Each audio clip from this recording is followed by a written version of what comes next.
Entonces, pregunta de examen privado para ustedes. Aquí los exámenes privados no son orales.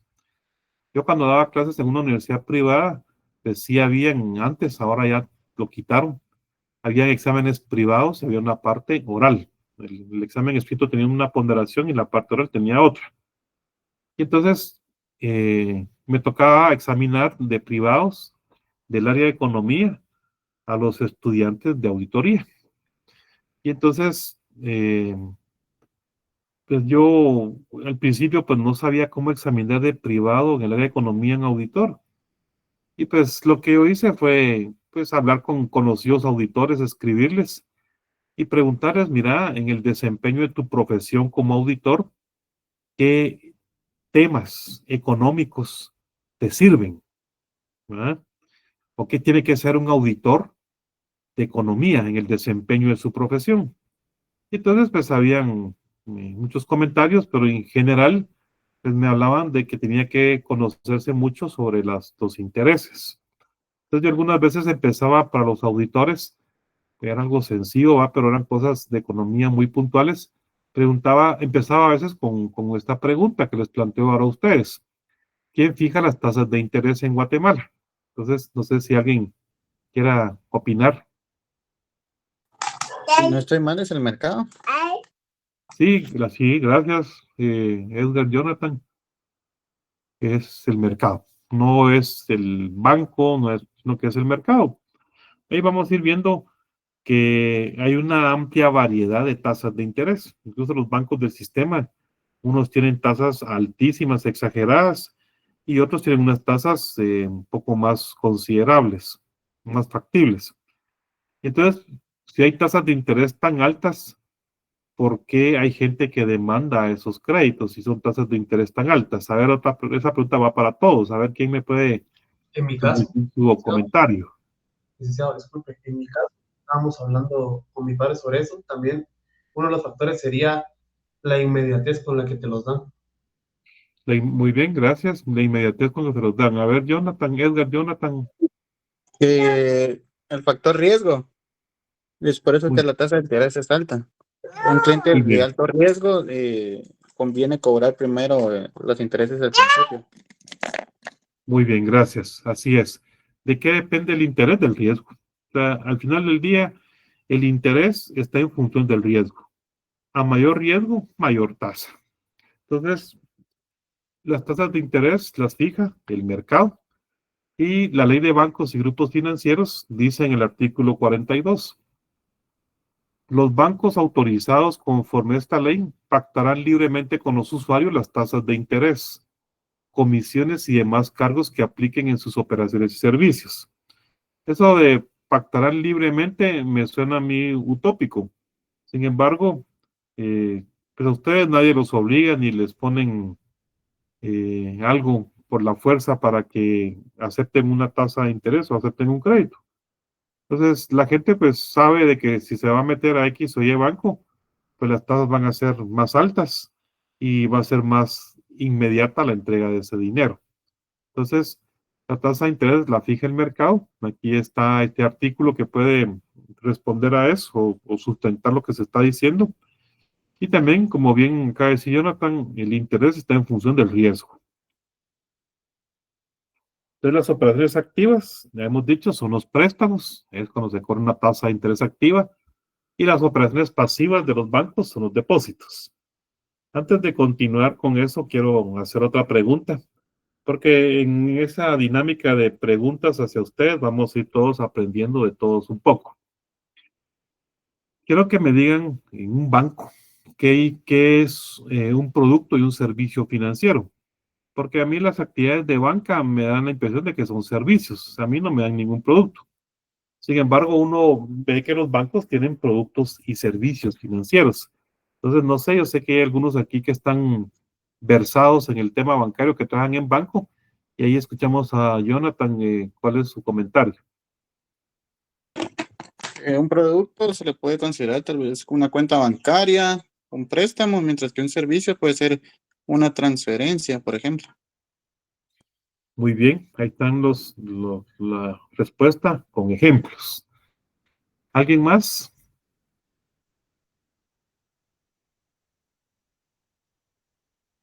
Bueno, Buenas noches, licenciado. buenas noches, Fray. Gracias, mire, dos cositas nada más ahí.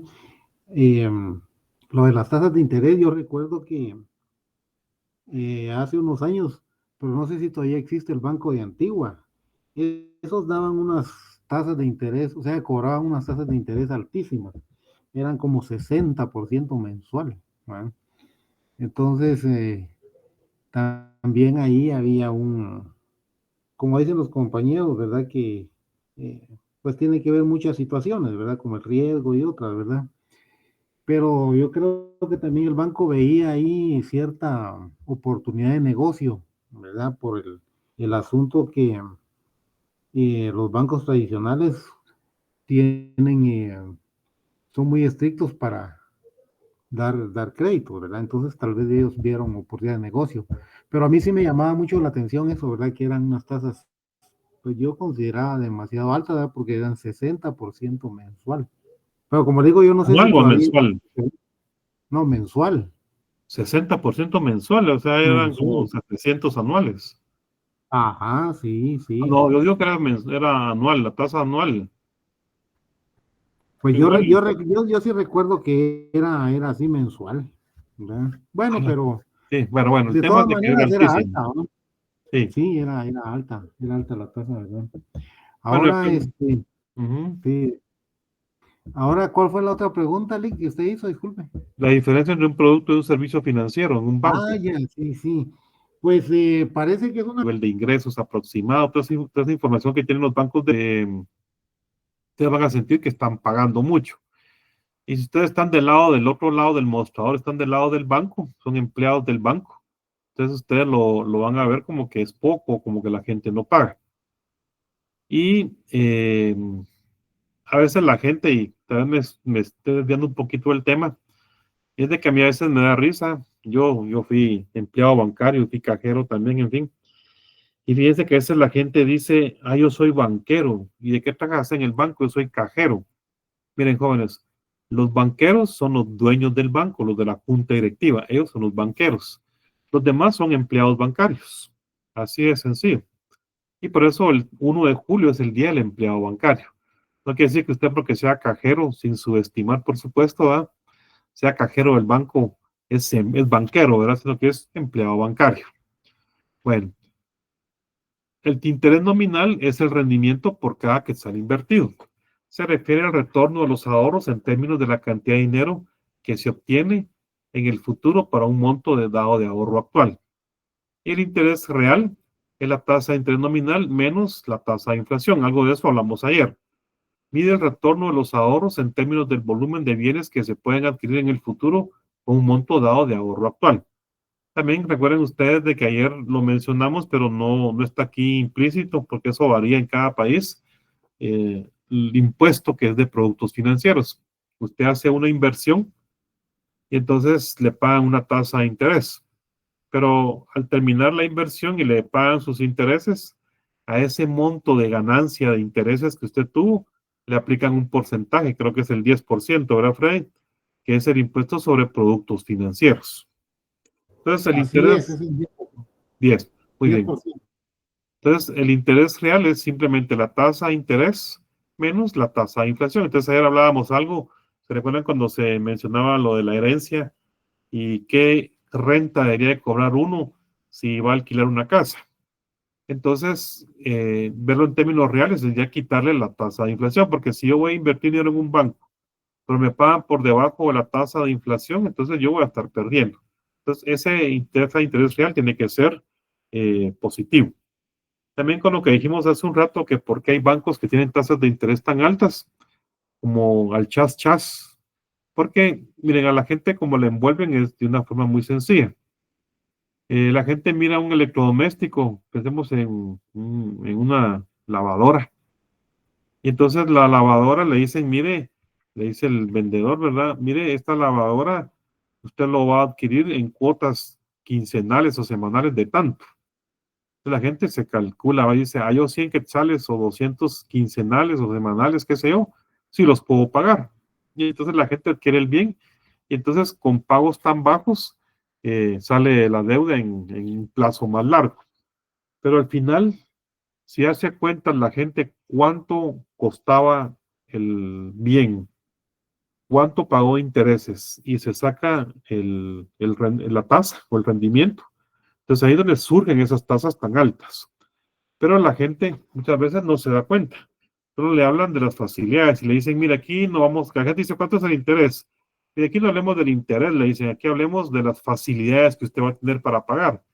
Y mire, si se lleva su televisión o su lavadora ahorita, le regalamos una plancha, le regalamos una mochila, una cosa por ahí que enganchan a la gente. Entonces, es una forma sutil, pero que sí mucha gente cae, y por eso nosotros vemos esas tasas de interés tan altas en los reportes de la superintendencia de bancos. También con el banco que mencionaban hace un rato, trabaja con funerarias. Entonces, una persona en esas vueltas, en esas carreras del fallecimiento de un ser querido, pues a veces a la gente se le mete que hay que darle lo mejor, ¿verdad? Y entonces, pues, se van con una funeraria y ahí les ofrecen un crédito para cubrir los gastos. Pero al final, cuando la gente se da cuenta, o si es que se da cuenta, las tasas de interés que están cobrando son altísimas. Determinación y rendimiento del interés y rendimiento del capital. Según Irving Fisher, él también creo que fue Nobel de Economía. Primero, impaciencia de la gente por gastar. Hace algunos días, creo que hace 2 semanas, hablamos acerca de las finanzas personales. Y entonces la gente a veces como que le pican las manos por gastar el dinero. Y eso lo mira uno especialmente para diciembre o incluso con el bono 14. Aumenta el tráfico. Aquella cosa como que se le mira a la gente la desesperación por gastar. Y entonces eso también influye en el interés. Y por las oportunidades que hay en el mercado de percibir mejor rendimientos por sus ahorros. Tasa de interés activa, el nominal, tasa de interés que las entidades financieras cobran por los préstamos que otorgan. Tasa de interés pasiva es la tasa de interés que las entidades financieras pagan a los depositantes. El spread bancario, esto ya lo hemos dicho, tasa activa menos tasa pasiva, spread bancario o margen de intermediación financiera. Algunos le dicen el spread, otros le dicen margen de intermediación financiera, en fin, son sinónimos. Y la tasa activa o pasiva real es que usted a la tasa activa le resta la tasa de inflación o a la pasiva le resta la tasa de inflación. Entonces ya le ponemos el apellido real. Tasas de interés por plazo.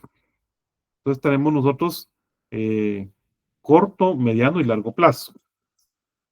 Fíjense que para los contadores, decir corto plazo creo que es de 1 año, ¿verdad? Mediano plazo creo que es de 1 a 5 a 3 años o a 5 y largo plazo más de eso. También nosotros cuando mirábamos microeconomía se recuerdan cuando se hablaba del corto plazo. A ver si alguien se recuerda qué es el corto plazo en microeconomía. Cuando se miraban los factores de producción. ¿Alguien se recuerda del corto plazo en microeconomía? Según Yo recuerdo, creo que es cuando uno Sí. de los factores es variable. En el corto plazo. Por lo menos uno de los factores es variable, ¿verdad? Y en el largo plazo, cuando cambia el trabajo. Son variables. Ok, ahí estamos. Entonces sí ganaron bien la micro, ¿va? Pero en tasas de interés, el corto plazo están las tasas de interés de 1 día o menos de 1 año. Desde que alguien se le olvidó apagar su micrófono. Ahí está. Entonces, en función de las tasas de interés, el corto plazo en menos de 1 año. Y Guatemala, la tasa de interés líder, que son operaciones overnight, también conocidas como operaciones overnight. Actualmente la tasa de interés líder está en 4.50. Y la tasa de reporto, que no sé si los hablé con los del 207B ayer, lo de los reportos, porque esto resultó de una pregunta que hicieron en el 210 y hablé algo del reporto. Los bancos del sistema se prestan dinero entre sí. Entonces, esas operaciones que ellos hacen son operaciones de reporto.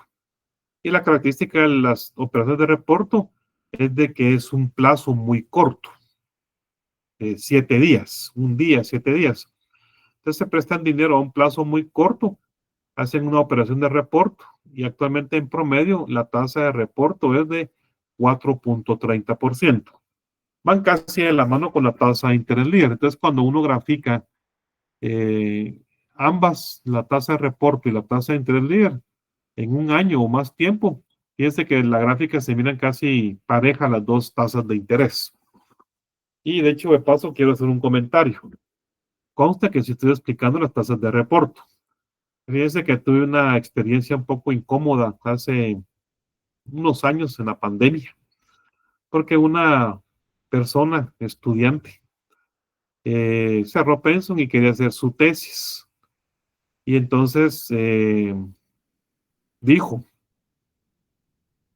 que yo no había explicado en clase las tasas de reporto, porque ahí iba a ser un tema de tasas de interés. Al final no sé qué pasó, pero el asesor que yo lo conocía le estaba diciendo que también pusiera las tasas de reporto. Entonces ella tuvo la osadía de decir de que eso yo no lo había explicado en clase.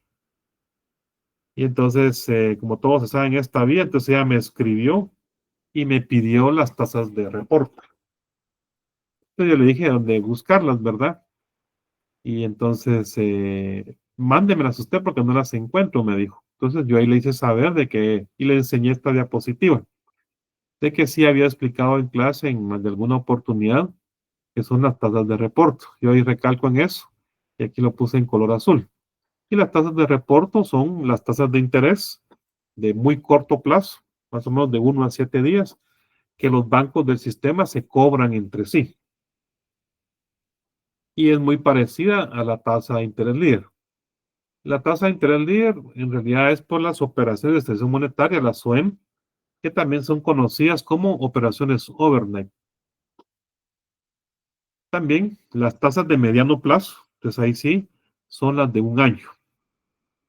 Y en Guatemala la tasa de interés activa en moneda nacional de enero 2025 fue de 12.74. En moneda extranjera, la tasa de interés activa, préstamos en moneda extranjera, 7.26%.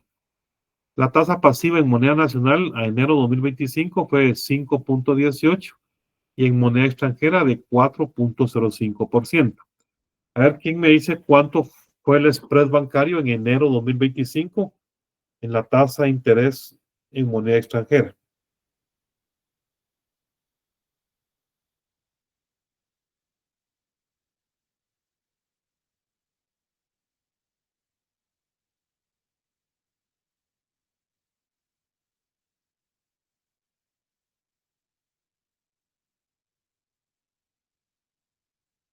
¿Me están poniendo atención, jóvenes? Usamos los datos que tenemos aquí, licenciado. Sí, dígame, ¿cuánto es el spread bancario en moneda extranjera?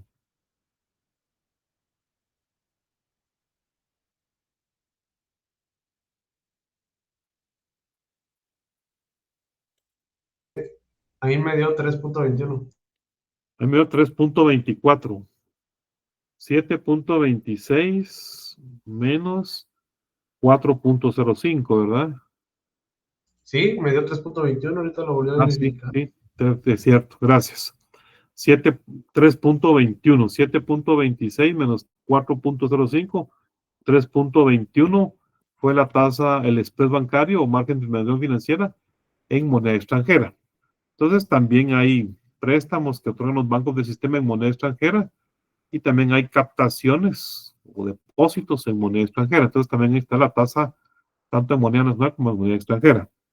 Recordemos que en Guatemala hay una ley que se llama Ley de Libre Negociación de Divisas. En esa ley se establece, o el Congreso de la República en su momento estableció, de que en Guatemala se puede utilizar cualquier moneda para hacer transacciones financieras. Y algo muy importante, siempre y cuando las partes estén de acuerdo. Usted puede pactar el pago de la renta de un bien inmueble en yuanes chinos, siempre y cuando las partes involucradas estén de acuerdo, pues bueno, se suscribe el contrato y hacen el arrendamiento en yuanes chinos. o en yenes japoneses, en la moneda que quieran, siempre y cuando las partes estén de acuerdo. Y digo esto porque antes de la ley de libre negociación de divisas que surgió en el año 2000, antes de eso, todo tenía que ser expresado en moneda nacional, todo tenía que ser en moneda en quetzales. O sea, no van a encontrar ustedes una serie de tasas de interés en moneda extranjera antes del año 2000, porque antes todo tenía que ser expresado en moneda nacional. Una pregunta, entonces, esa tasa de interés que tenemos de moneda pasiva y activa es la que tendría yo al, por ejemplo, tener que pedir un préstamo, pero aquí, digamos, ¿cómo lo usaría yo? ¿Me podría dar un ejemplo de activa y pasiva en moneda extranjera? Disculpe? Solo para tener un poco más claro. Bueno, miren, algo muy importante que hay que mencionar aquí en estas tasas, en estas de mediano plazo. Esa es la tasa promedio ponderada del sistema bancario. No es un promedio simple, sino que es promedio ponderado. Entonces vamos a ver si aquí yo les voy a poner un ejercicio. Aquí está, miren, ¿qué es una tasa promedio ponderada? Están como las tasas de interés activa, es la tasa de interés que los bancos del sistema cobran por los préstamos. Aquí está la cartera de créditos, Banco A, B, C, D. Eso es lo que ellos tienen en préstamos, 29.3 millones el Banco A, esto es lo que tienen préstamos el B, el C y el D. Y esta es la tasa que cobra el Banco A por los préstamos, esta es la que cobra el Banco B, esta es la que compra el Banco D. Un ejercicio sencillo. Entonces, se saca una estructura de la cartera de créditos y se multiplica la tasa que cobra el banco por esa estructura dividido 100. Tasa por estructura dividido 100 y después todos los coeficientes se suman y este 15.50 que aparece aquí es la tasa promedio ponderada. Por eso es ponderada, porque aquí está ponderado, por esa estructura son ponderadores y suma 100. Entonces, las tasas de interés que estoy presentando ahorita,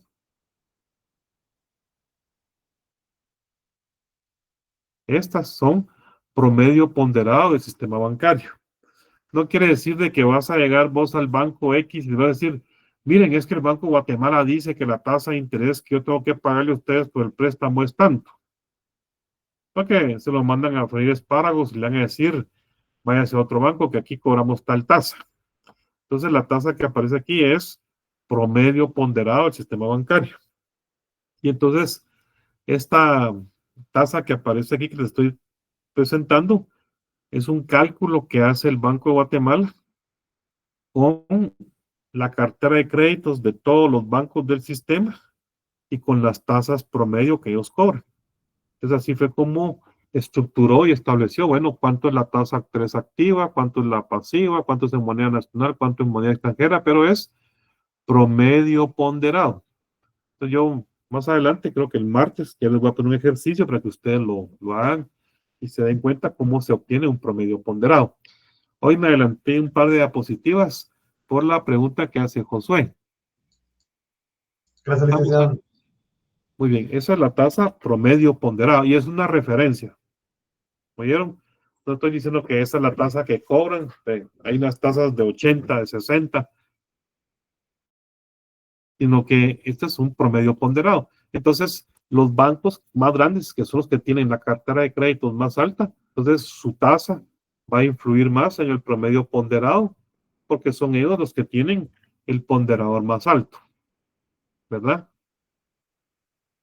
Son los que, el banco de ese total, de esos 83 millones, el banco A es el que tiene el ponderador más alto, entonces su tasa puede influir más en este promedio ponderado, puede influir más la del banco A porque es la que tiene más peso del total de la cartera de créditos del sistema bancario. ¿Estamos bien ahí? Sí, gracias. Bueno. Las tasas de interés de largo plazo, más de un año. Entonces, corto plazo es de menos de un año, son días. Mediano plazo son las de un año, que es lo más usual. Usted mira una tasa de interés que le van a cobrar o le van a pagar a usted en un banco, es la de un año, es la tasa anual. Y la de largo plazo, más de un año. Entonces, más que todo esta es con las inversiones, bueno, con los préstamos de largo plazo también, ¿verdad? Entonces, yo como ejemplo puse las tasas de largo plazo para ilustrar esto, lo que el Ministerio de Finanzas paga por las inversiones. Entonces, para inversiones de más de un año, el Ministerio de Finanzas paga, en este caso, vamos a ver, 6% un año, 125% a 2 años y 6.25 a 3 años. Y en eurobonos para 10 años, y en bonos de Guatemala a 15 años, paga 7.49%, son las tasas de largo plazo. Esto es lo que paga el Ministerio de Finanzas por las inversiones. Para ilustrar las tasas de largo plazo. Y esto es para inversiones. Y miren, no es por hacer publicidad, pero las inversiones que puedan hacerse en el Ministerio de Finanzas no pagan impuestos sobre productos financieros, sino que directamente le ofrecen la tasa del 6%. Esa tasa, eso es lo que le van a pagar, no le van a cobrar impuestos sobre productos financieros. Pero recordemos de que para comprar los bonos del Ministerio de Finanzas, que lo que hacen es financiar el presupuesto, hay una parte que está designada para que los bancos lo compren, esos bonos, y otra parte para el público. Entonces eso del público también, pues esa parte destinada para vender el público puede acabarse rápido. La desventaja también es de que tienen que hacerlo a través de una casa de bolsa. Y la casa de bolsa les puede cobrar una comisión. Entonces, no pagan el impuesto ustedes como parte del público, pero la casa de bolsa les puede cobrar una comisión. Tasas de interés de referencia para calcular el precio de los depósitos a plazo y bonos del tesoro. Esto es una publicación del Banco de Guatemala y, como su nombre lo indica aquí, tasas de interés de referencia. No es de que eso tengan que cobrar, no, sino que es una referencia que publica el Banco de Guatemala. Entonces, esto es para la semana del 3 al 7 de febrero. Es una tasa de referencia para calcular el precio de los depósitos a plazo y bonos del tesoro. Simplemente dadas las condiciones, esta es una referencia que publica el Banco de Guatemala. Insisto, no es que el Banco de Guatemala fije la tasa de interés, no es de que eso tienen que cobrar o tienen que pagar los bancos, sino que simplemente, dadas las condiciones de la economía, esta es una referencia.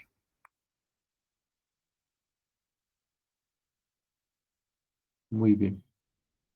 Entonces, tenemos aquí tengo, vamos a ver, esta es una publicación del Ministerio de Finanzas.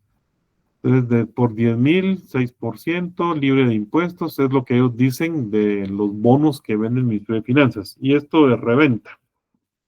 Usted puede comprar un bono del Ministerio de Finanzas o los bancos lo hacen, tienen bonos del Ministerio de Finanzas y entre los mismos bancos se los compran y se los venden.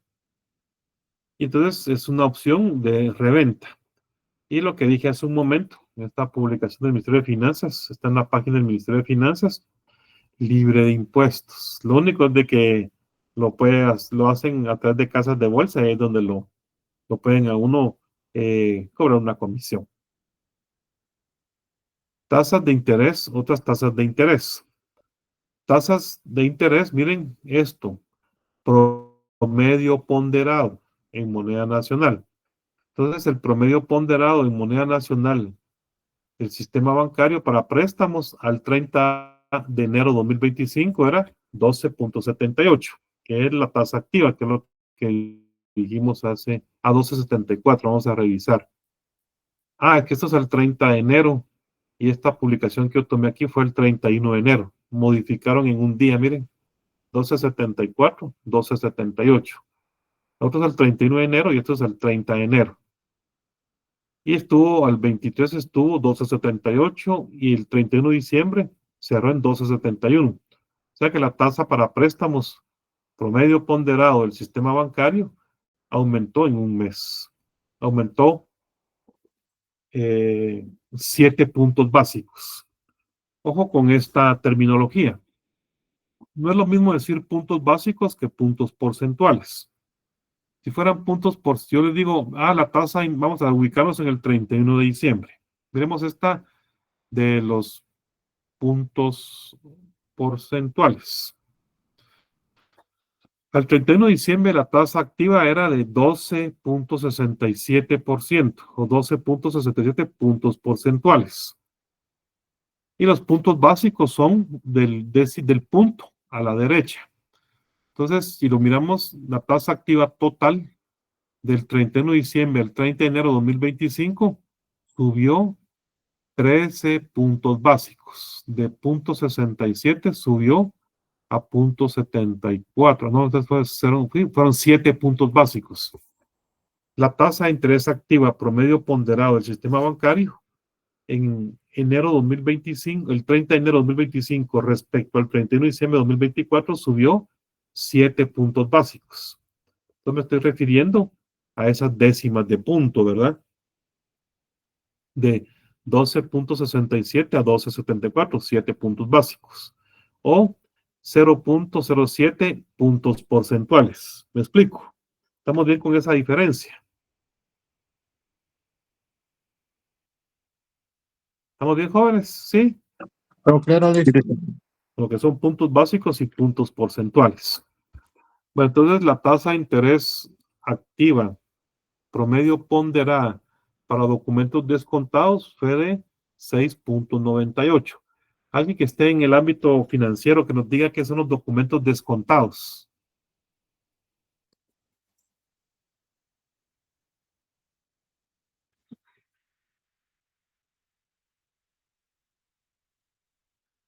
Ahí, Freddy. ¿O qué son las operaciones de corretaje? Licenciado, le iba a decir de los documentos descontados. Ajá. Y que son los documentos que pues tiene un acreedor y acude a un banco como quien dice, a revenderlos y el banco cobra una comisión por eso, o los descuenta, ¿verdad? Sí. Al vencimiento del documento. Muy bien, eso se conoce como operaciones de corretaje.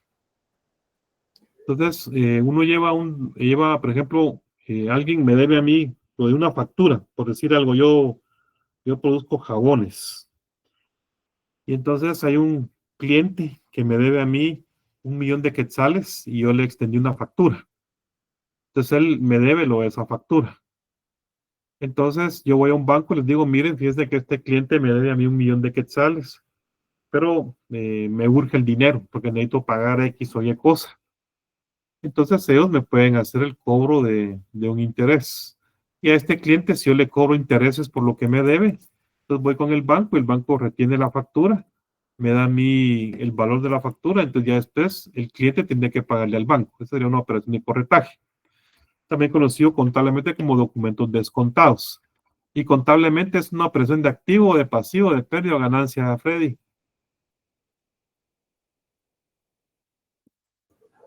Disculpe, no le escuché muy bien. Contablemente, ¿cómo lo registras en la contabilidad como activo, pasivo, pérdida o ganancia los documentos descontados? Para el que vende, para el que descuenta, Ajá. es como una pérdida, pues el descuento, ¿verdad? Porque ya había sido registrado como un producto, ¿verdad? Ah, ok. Gracias. Ahora vamos a ver las tasas pasivas, que son lo que los bancos pagan. Entonces, miren, promedio ponderado. De repente a usted le pagan el 1% menos por sus ahorros, pero el promedio ponderado del sistema bancario es 2.53% una cuenta de ahorros. A plazo, es que usted tiene una cantidad de dinero y la pone a invertir a 1 año o más. Entonces, a plazo le van a pagar una tasa mayor. ¿Por qué le pagan más por un depósito a plazo que por un depósito de ahorro? porque ellos el capital que tienen en plazo fijo los clientes lo pueden invertir, por ejemplo, en la bolsa. Sí, pero el plazo fijo no lo puede tocar el cliente. Y si lo Ah, el toca, de plazo fijo, dice usted. sí, eso se refiere a Ah, plazo. no me acuerdo. Es que miren, pues ustedes van a un banco y dicen, bueno, yo voy a depositar a plazo fijo el 1 millón de quetzales que recibí producto de una herencia. Pero ese dinero usted no lo puede tocar, ¿verdad? Porque está a plazo fijo. Entonces le presentara una oportunidad de oro o una emergencia. Entonces uno puede ir al banco y deshacer la inversión. Pero miren, eso no es recomendable, porque el banco sí le devuelve su inversión, pero es una penalización muy, pero muy alta. Entonces, en algunos casos, yo conocí una persona que creo que la inversión llevaba 2 meses y se le presentó una emergencia y fue a deshacer la inversión. Los intereses no le pagaron nada, pero todavía le quitaron del capital. O sea, fue una gran sembrada, salió tirada esta persona con haber deshecho su inversión a plazo fijo. Vamos, si usted compra bonos, por ejemplo, ahora los bancos ya empezaron a emitir bonos. Creo que el BAC fue el primer banco en Guatemala que empezó a emitir bonos.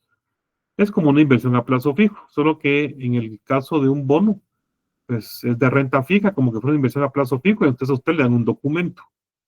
Y ese papel usted lo puede negociar con otra persona antes de que venda el plazo.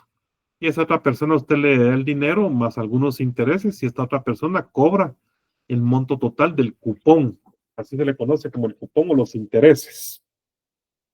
Igual pasa con las inversiones que puedan hacer en el Ministerio de Finanzas. A veces en el argot financiero ya hablan ahí en el sistema bancario. Esto el Ministerio de Finanzas va a pagar cupones. Y en realidad lo que va a hacer el Ministerio de Finanzas es pagar intereses. Entonces, antes como ahora los documentos son electrónicos, con la famosa desmaterialización de la economía, todo esto ya es electrónico, es digital.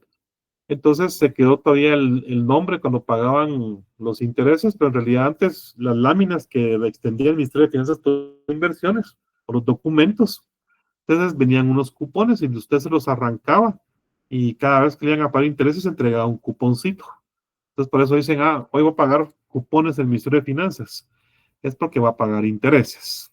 Bueno. Una consulta, con lo que sería, digamos, yo compré el bono, ¿va? Digamos que vale 10,000 cuando yo lo voy a retirar, pero yo quisiera tener dinero, entonces yo lo voy a vender, por ejemplo, a Luis, se lo voy a vender a Luis.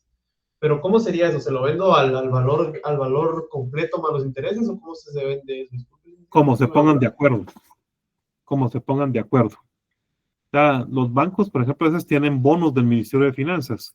Entonces el banco X se lo vende al banco Y. Entonces ellos se ponen de acuerdo y ellos también informados de las tasas, de los rendimientos y todo eso. Entonces, a este bono le falta 2 meses de vencimiento, 3 meses de vencimiento. Entonces, si este bono genera, no sé, 3 millones de intereses y faltan 3 meses para el vencimiento, entonces yo te voy a dar solo 2 millones, o solo te voy a dar 1 millón de intereses. Entonces el otro con la prisa, la urgencia de venderlo, pues dice, por lo menos recupero mi capital y algo de intereses. Ok. Depende no solo los intereses, sino también qué tan cerca esté de vencerse. Sí, o sea, es oferta y demanda, la reventa. Y esa reventa, gracias por tu pregunta, se conoce como mercado secundario. O sea, el mercado primario es cuando vas directamente, el banco va a comprar el bono al Ministerio de Finanzas, es el mercado primario. Cuando ese banco revende el bono con otro banco o una financiera, entonces eso ya se conoce como mercado secundario. Gracias, licenciado. En el caso de las operaciones pasivas, estábamos con los depósitos a plazo, pasiva para depósitos, obligaciones financieras y la pasiva total al 30 de enero estaba en 118. Y en moneda extranjera, también, ¿verdad? Para préstamos, documentos descontados, la activa total en moneda extranjera, y ahí dijimos que esta ME quiere decir moneda extranjera, depósitos de ahorro en moneda extranjera, depósitos a plazo y la pasiva total. Aquí abajo puse tasa de interés promedio ponderado de las OEM. OEM quiere decir operaciones de estabilización monetaria. Como el Banco de Guatemala tiene un bolsón grande de operaciones de estabilización monetaria acumuladas, entonces, como la tasa de interés lidera variado en el tiempo, entonces, de acuerdo con la SOEM, el Banco de Guatemala también tiene su tasa promedio ponderado de las operaciones de estabilización monetaria, que son las que hacen los bancos del sistema en el Banco de Guatemala. Entonces, al 30 de enero de 2025, esta tasa promedio ponderada de las operaciones que ha hecho el Banco de Guatemala con los bancos en función de la tasa de interés líder de la política monetaria, que he hablado algo de eso. Entonces, el promedio de las OM es de 6.70, es más alto que la tasa de interés líder. Actualmente la tasa de interés líder está en 4.50 y en lo que va el 2025 no la han revisado. Es la misma que cerró el año pasado. Entonces vemos que la tasa de interés líder es más baja que la tasa de interés promedio ponderada de las OM. Pero insisto, como el Banco de Guatemala tiene OM acumuladas y la OM y la tasa líder se ha ido modificando, ha ido aumentando, subiendo, en fin. Entonces, al día de hoy, la promedio ponderada de las OM es 6.70. Y la tasa líder, que es la tasa de interés de política monetaria, o en el argot financiero es conocida como la tasa de cero riesgo, está en 4.50. Vamos bien ahí con el tema de las tasas. Perdón, ¿me podría volver a explicar lo último que dijo? Que no, se me cortó el audio. Ahí está, voy. Solo denme un segundo ustedes porque fíjense que se me olvidó. Tengo que tomar un par de fotos para los informes, que ahora no va a estar, hoy no está, ¿cómo se llama?